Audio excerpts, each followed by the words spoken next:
Yo, what's going on, YouTube? And welcome back to Goal Line Hockey. It's your boy Kevin Forte, and today it is time, yes, my Islanders annual preseason video. The preseason is just wrapped up for the Islanders. They ended it on a very high note. We're going to discuss that today and why this year's different for the New York Islanders. It might sound silly, it might sound a little bit, Kevin, we've heard this story before. I'll try to explain it in today's video. So, the New York Islanders, this is a team that, for pretty much as long, really going back to the John Tavares era, this team has not had scoring depth, specifically on the wing. And the Islanders tried addressing that over the last couple years. They've got Matt Barzal, who is kind of the focal point. They've added Bo Horvat, and those two have been playing really well. But the problem was it was literally the Islanders' offense, those two players. And if the Islanders weren't getting scoring from Horvat and Barzal, that was about it. That might not be the case this season for the 2024-25 season. If you've watched any of the Islanders preseason games this year, you would know what I'm talking about. Two new additions to this team give a lot of excitement and hope to Islanders fans about maybe seeing something different. So we're going to talk about some of the players here on the Islanders that you really need to watch for if you haven't been already this preseason. So the key thing that I'm looking at is number 7, Maxim Simplakov, as well as Anthony Duclair. So as much as we've seen goal scoring, which is great from the guys like Barzal and Horvat, that's good because you need those guys to be scoring. That's almost a given at this point that those guys are going to score. They're going to have games like Horvat has had. He had in the Ranger game, the first Ranger game, Barzal had 2 goals, Horvat had a goal, and Grant Hutton was the other goal scorer.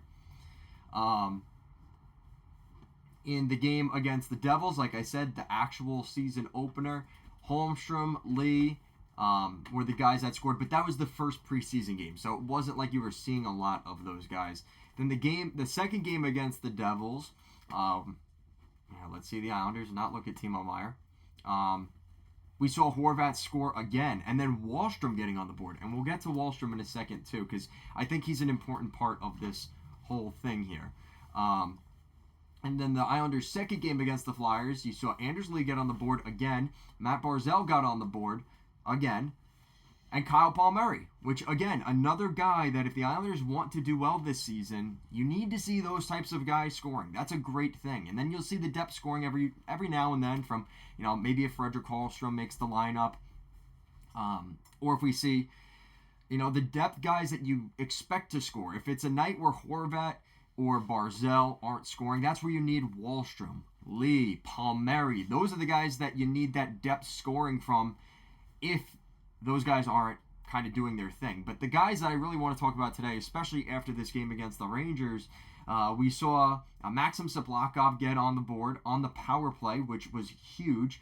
He's going to be an important piece for the Islanders in this season because, like I said, if you want to take away a little bit of pressure from the top 2 guys, that's now the Islanders, I would say, secondary goal scoring has been added this summer from guys like Duclair and Simplakov.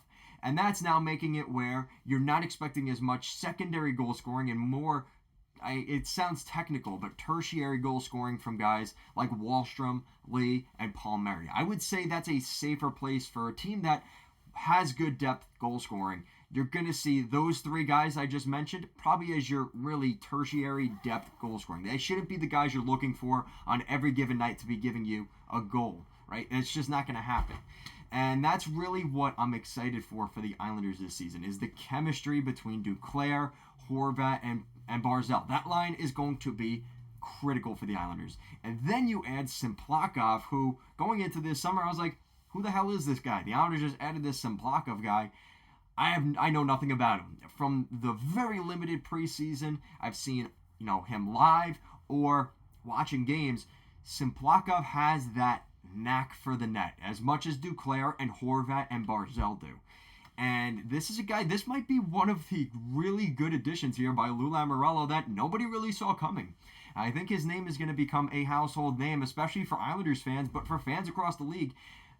probably more for the opposite side, not liking him so much. But Simplakov adds depth to this team that the Islanders desperately needed, and it was nice to see Duclair get his first goal as a New York Islander against, of course, the team that drafted him in the first round, I think in the early 2010s. It's been a while since Duclair was drafted, obviously scoring his first goal as an Islander against the New York Rangers.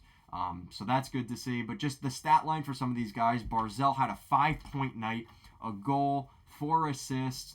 Horvat had 2 goals. I believe he had a goal or 2 in the first game against the Rangers, like we mentioned earlier. There's a lot to be excited about for the Islanders going into this season. We're going to see Sorokin. He's now back on Long Island.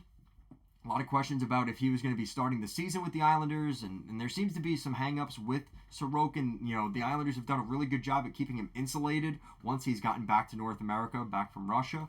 But we're going to find out more information there. He's probably going to be a little bit later coming back from training camp, and that's okay. The Islanders do have Semyon Varlamov, so it's not like that's a huge issue this season. But the Islanders look pretty good. I'm pretty excited to see what this team looks like on opening night, right? Because next week they play Thursday against the Utah Hockey Club. It's going to be an exciting game. And then they head right to the Central Division to take on some of those teams out that way. They play, I believe it's Colorado. They play Dallas. They're going to start the season basically on a road trip. So the Islanders got to buckle up, get ready for some big Central Division foes early in the season. Get that road trip out of the way early. Build up some good chemistry with your line mates. I think that's going to be ultimately a good thing for this team. And they're going to be playing stiff competition, right? Maybe Utah is kind of that's a game the Islanders should win, right? And looking at preseason expectations for the teams between the two of them, the Islanders should win that game against Utah. And then they're going to get some really good tests, like I said, against Colorado and Dallas before heading back. So for the Islanders, this is going to be a season, and you talk about this with every team, I think it's important specifically that we see goal scoring from those guys and their power play doing as well as they did in the preseason. The Islanders were scoring at will on the power play. They had the early goal by Horvat right in the slot against the Rangers. That's probably not going to be their opening night roster, right? So take with that what you will. Soplakov gets the weird goal off of Keandre Miller, bounces off of his leg or his skate right into the net, and Soplakov's kind of pointing at the net. So I like that little bit of confidence from him. So that was nice to see. And then of course you're seeing Horvat get on the board again, Barzal getting on the board. And then again, you're late in the second period. I think a pivotal point in that final game was the Islanders had a late power play. And they scored in the final minute. That's what we're talking about. That's the difference between Islanders teams that we've seen in the past. That they would let that power play go. It's the end of the period. There's slushy ice. Making excuses for why they couldn't score that power play goal. That wasn't the case. The Islanders found a way, and that really allowed them to pull away in this game, ultimately winning that game against their crosstown rivals. And I expect more of that this season from the Islanders. I'm excited. There's reason to be excited. Tempered expectations, because at the end of the day, it is the preseason, right? But from what I've seen so far, the guys that needed to play well and get some kind of juices flowing for Islanders and their fans, the right guys have been pushing the right buttons. And we'll see how it does in the regular season. So let me know what you guys think in the comment section down below. What do you guys think of the Islanders this season? Is this a playoff team?